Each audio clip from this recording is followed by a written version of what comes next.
शिवची नजर गौरीवरून हटत नव्हती. गौरीला कोणाची तरी नजर स्वतःवर जाणवत होती.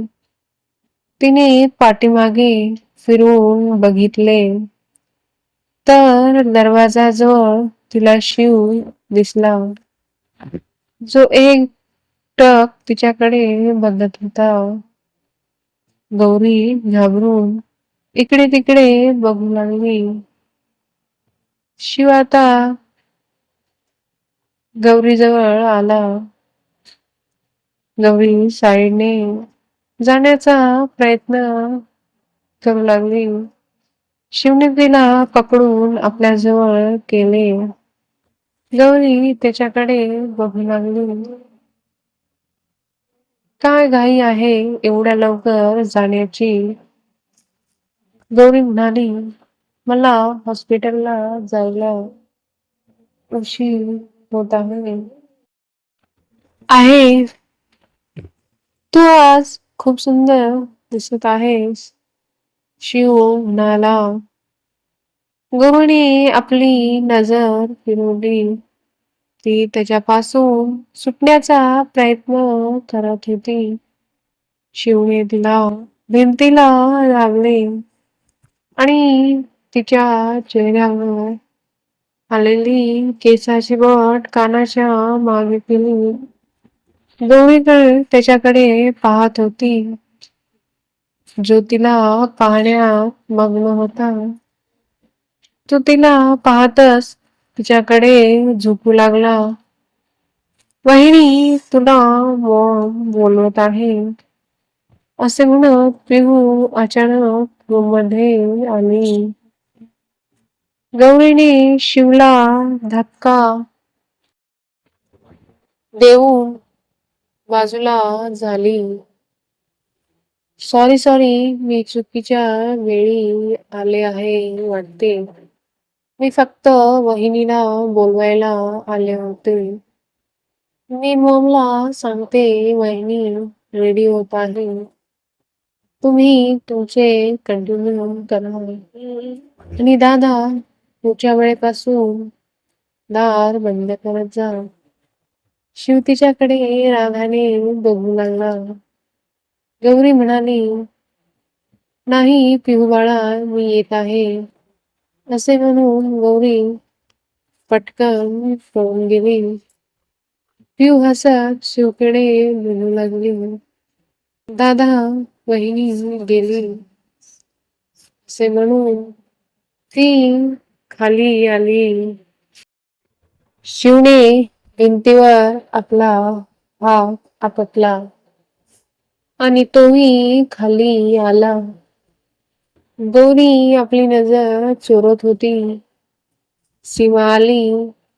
सगळ्यांनी मिळून नाश्ता केला. सीमा, गौरी, प्रतापराव आणि तात्या हॉस्पिटलला गेले.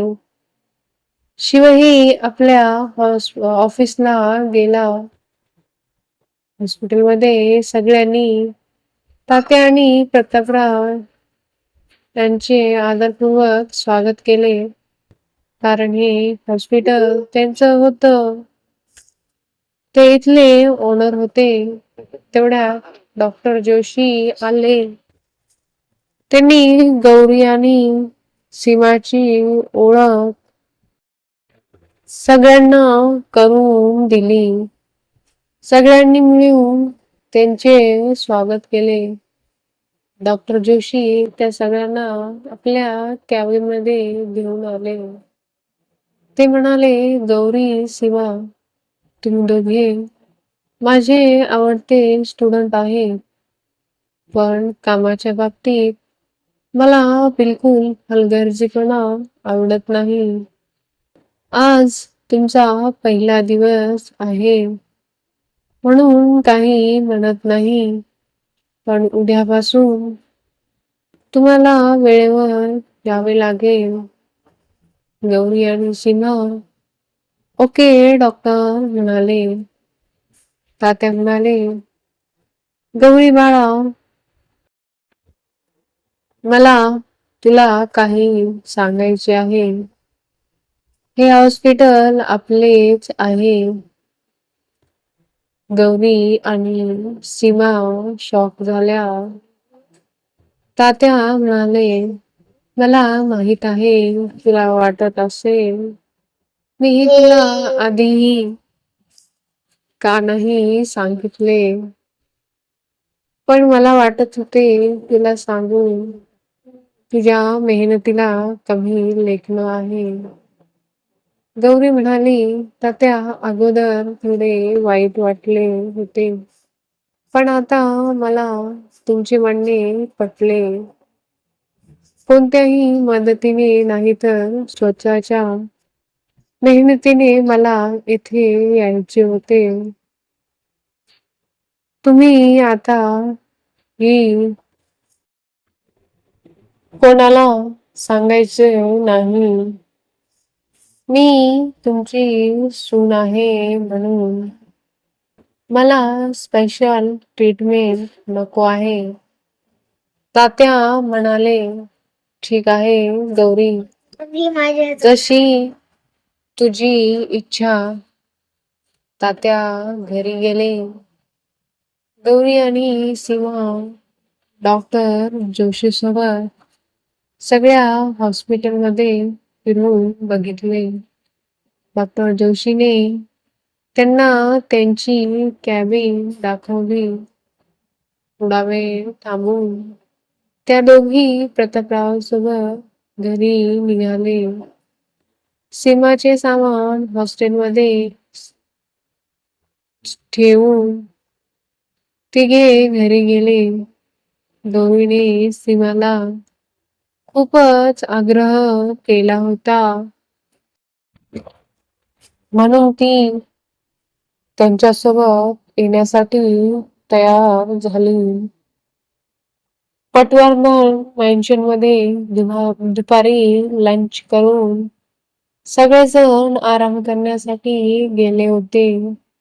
गौरी आणि सीमा गेस्ट रूम मध्ये बोलत बसले.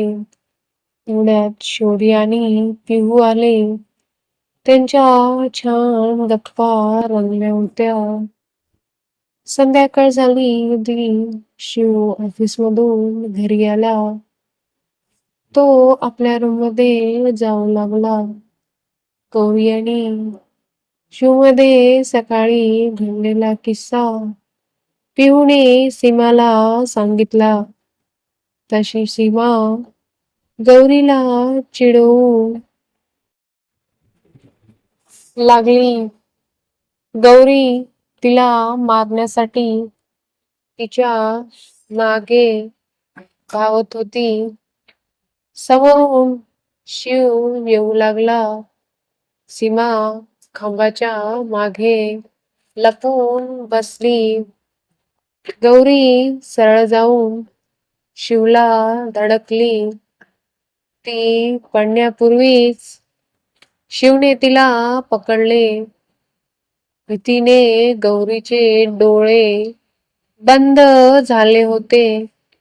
आपण पडलो नाही ही जाणीव होताच गौरीने डोळे उघडले.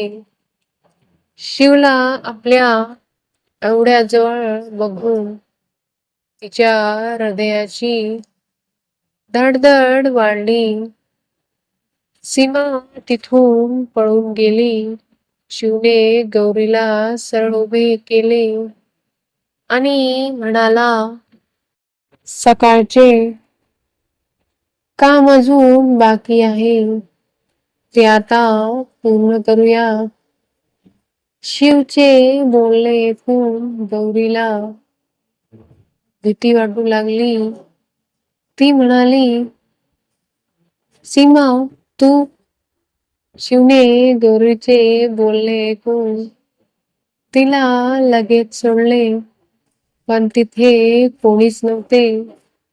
गौरी शिवकडे बघून पळून गेली. शिव जाणाऱ्या गौरीकडे बघू लागला. तोही आपल्या रूम मध्ये आला. तात्यांनी त्या दोघांना बघितले होते. ते म्हणाले, तुमच्या दोघांनी काही होणार नाही. आता मलाच काहीतरी करावे लागेल. मी असे काहीतरी करेल ज्यामुळे शिव हमेशा गौरी सोबत राहील. सगळेजण डिनरसाठी डायनिंग टेबलवर जमले होते. समरही आला होता. सीमाचे आणि त्याचे एकमेकांना घूरणे चालू होते. शिव गौरीकडे पाहू लागला, पण गौरी शांत बसून आपले जेवण करू लागली. थोड्या वेळाने सगळ्यांचे जेवण झाले. गौरीने सगळे किचन आवरले आणि गेस्ट रूम मध्ये आली. सीमा आणि गौरी छान गप्पा मारत बसले होते. 12 वाजून गेले. शिव तिची वाट बघत होता, पण ती आली नाही म्हणून तो खाली आला. 12 वाजले की मुलगी काय करत असेल. किचन मध्ये जाऊन बघितला तर लाईट बंद होती. लिव्हिंग रूम मध्ये पण कोणीही नव्हते. शिव गौरीला इकडे तिकडे शोधू लागला. त्याला गेस्ट रूम मधून हसण्याचा आवाज आला होता. त्याची पावले आपोआप गेस्ट रूम कडे वळली. गेस्ट रूमचा दरवाजा उघडा होता. त्याने वाकून बघितले तर गौरी आणि सीमा हसत होत्या. तो मनात म्हणाला, किती हसत बसली. मला बघितले की अशी पळून जाते जसे काही भूत बघितले आहे. तू ये रूम मध्ये, मी तुला दाखवतो. असे म्हणत तो तिथून निघून गेला. रूम मध्ये येऊन शिव गौरीची वाट पाहतच झोपी गेला.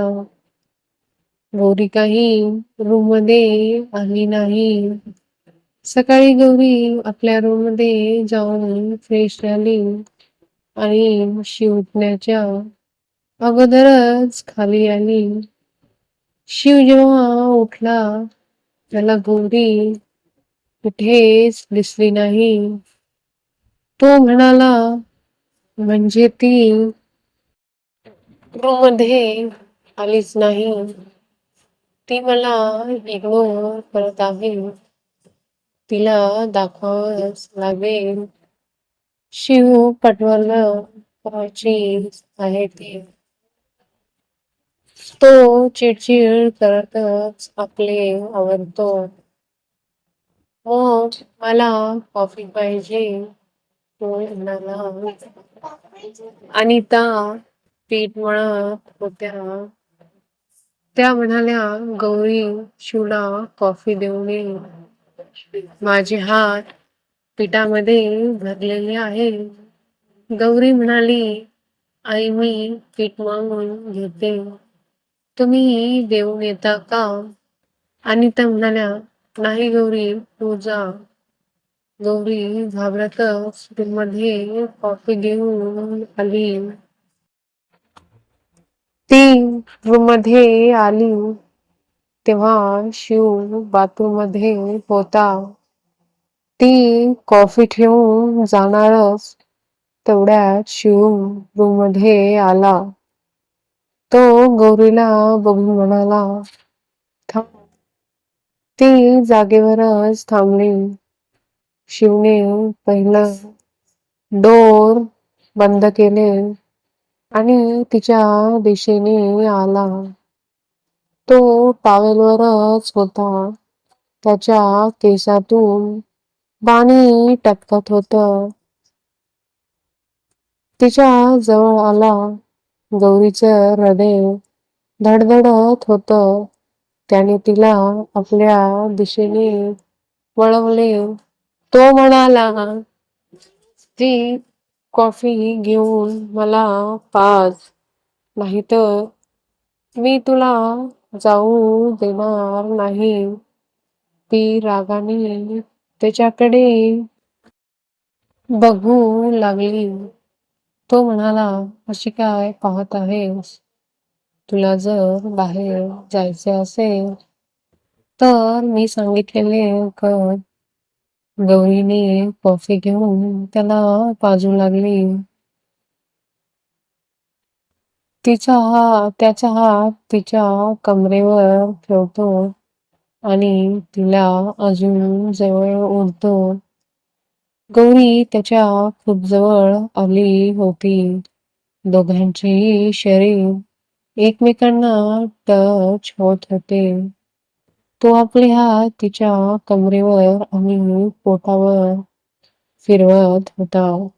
गौरीचे डोळे आपोआप बंद झाले. शिवने कॉफी टेबलवर ठेवली आणि तिच्या केसांमध्ये आपले तोंड लपवले. तो तिच्या मानेवर हळूहळू किस करू लागला. गौरीनेही त्याला घट्ट पकडले. शिवला मनातून समाधान वाटत होतं की त्याच्याजवळ येण्याने गौरीलाही फरक पडतो. त्यांच्यातलं प्रेम भंग करत शिवचा फोन वाजला. तशी गौरी भानावर आली. ती स्वतःलाच टोकत होती. मी हे काय करू लागले? मी कशी विसरले आमचा डिवोर्स होणार आहे? ती जाणार एवढ्यात शिवने तिचा हात पकडला. गौरी म्हणाली, माझा हात सोडा मिस्टर पटवर्धन. शिव म्हणाला, का? तू माझी बायको आहेस.